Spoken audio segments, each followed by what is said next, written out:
स्त्री पुरुषांच्या आठवणीत तडपते तेव्हा पुरुषाला मिळतात हे दोन संकेत. मित्रांनो, रात्री शांतपणे झोपायला गेल्यानंतर अचानक एखाद्या व्यक्तीची आठवण का येते? दिवसभर त्या व्यक्तीचा विचार का होत राहतो आणि कधी कधी कोणतेही कारण नसताना मन अचानक उदास का होते?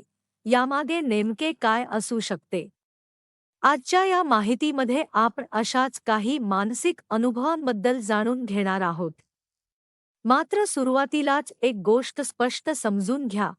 हे अनुभव एखादी व्यक्ती नक्कीच तुम्हाला आठवत आहे किंवा तुमचाच विचार करत आहे याचा ठोस पुरावा मानता येत नाही. प्रत्येकाच्या भावना, आठवणी आणि मनाची प्रतिक्रिया वेगवेगळी असते. रात्री झोपताना दिवसभर घडलेल्या घटना आपल्या मनात पुन्हा येणे ही अगदी सामान्य गोष्ट आहे.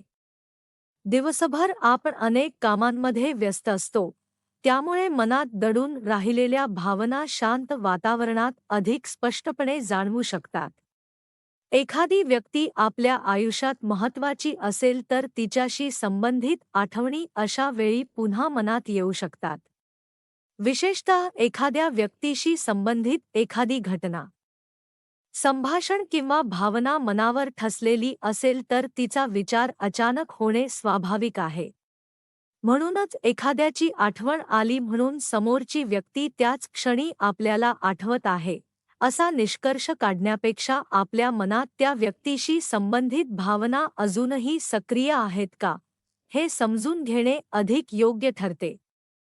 मित्रांनो, झोपण्यापूर्वी एखाद्या समस्येचा शांतपणे विचार केल्याने काही लोकांना त्या समस्येकडे वेगळ्या दृष्टिकोनातून पाहता येते. मात्र प्रत्येक वेळी झोपण्यापूर्वी चिंता करत राहणे योग्य नाही. मनात अनेक विचार असतील तर ते लिहून ठेवणे, शांत वातावरण तयार करणे आणि नियमित झोप घेणे अधिक उपयोगी ठरू शकते. पुरेशी झोप मिळाल्यास लक्ष केंद्रित करण्याची क्षमता, मनःस्थिती आणि निर्णय घेण्याची क्षमता प्रभावित होऊ शकते. त्यामुळे चांगल्या मानसिक आरोग्यासाठी नियमित आणि पुरेशी झोप महत्त्वाची आहे. मित्रांनो, आपल्या मनःस्थितीचा आपल्या आवडीच्या संगीतावरही परिणाम होऊ शकतो. आपण आनंदी असताना उत्साही संगीत आवडू शकते, तर मन उदास असताना शांत किंवा भावनिक संगीत ऐकावेसे वाटू शकते. मात्र प्रत्येक व्यक्तीची आवड वेगळी असल्यामुळे याला निश्चित नियम समजता कामा नये.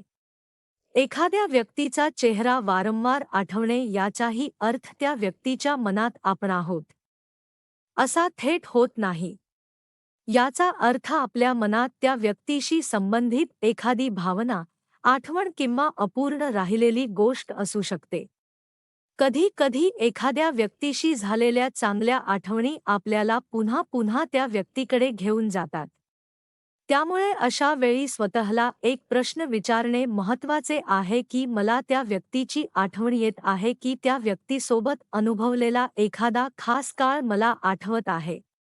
हा फरक समजून घेतल्यास आपल्या भावनांकडे अधिक शांतपणे पाहता येते. मित्रांनो, एखादी व्यक्ती तुमच्याकडे लक्षपूर्वक पाहत असेल तर त्यामागे अनेक कारणे असू शकतात. कदाचित ती व्यक्ती तुमचे बोलणे ऐकत असेल, तुमच्याशी संबंधित एखादी गोष्ट समजून घेत असेल किंवा फक्त योगायोगाने तिची नजर तुमच्यावर पडली असेल. त्यामुळे एका नजरेवरून कोणाच्याही मनातील भावना ठरवणे योग्य नाही. त्याचप्रमाणे शांत स्वभावाचा प्रत्येक माणूस अत्यंत बुद्धिमान असतो किंवा जास्त बोलणारा प्रत्येक माणूस कमी समजूतदार असतो, असेही म्हणता येत नाही. व्यक्तीचे व्यक्तिमत्व अनेक गोष्टींवर अवलंबून असते. मित्रांनो, रडणे किंवा अश्रू येणे याबद्दलही समाजामध्ये अनेक गैरसमज आहेत. भावनिक क्षणी रडल्याने काही लोकांना मनातील ताण व्यक्त झाल्यासारखे वाटू शकते आणि त्यानंतर थोडे हलके वाटू शकते. मात्र प्रत्येक व्यक्तीची भावनिक प्रतिक्रिया वेगळी असते. मनात सतत ताण, चिंता किंवा उदासी जाणवत असेल तर विश्वासातील व्यक्तीशी बोलणे आणि गरज वाटल्यास तज्ज्ञांचा सल्ला घेणे योग्य ठरते. आयुष्यात कठीण काळात आपल्या सोबत उभ्या राहिलेल्या व्यक्तींवर विश्वास निर्माण होणे स्वाभाविक आहे.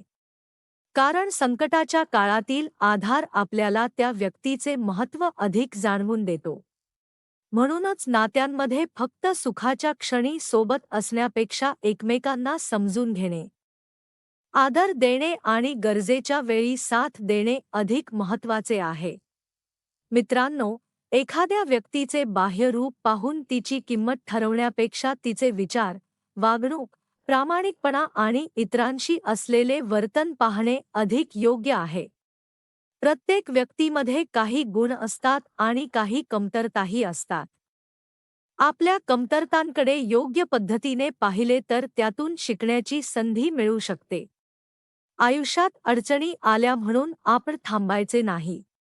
कधी कधी कठीण अनुभवच आपल्याला अधिक मजबूत आणि समजूतदार बनवतात. नात्यांमध्येही एकमेकांसाठी थोडे समजून घेणे, गरज पडल्यास स्वतःची चूक मान्य करणे आणि समोरच्या व्यक्तीच्या भावनांचा आदर करणे आवश्यक आहे.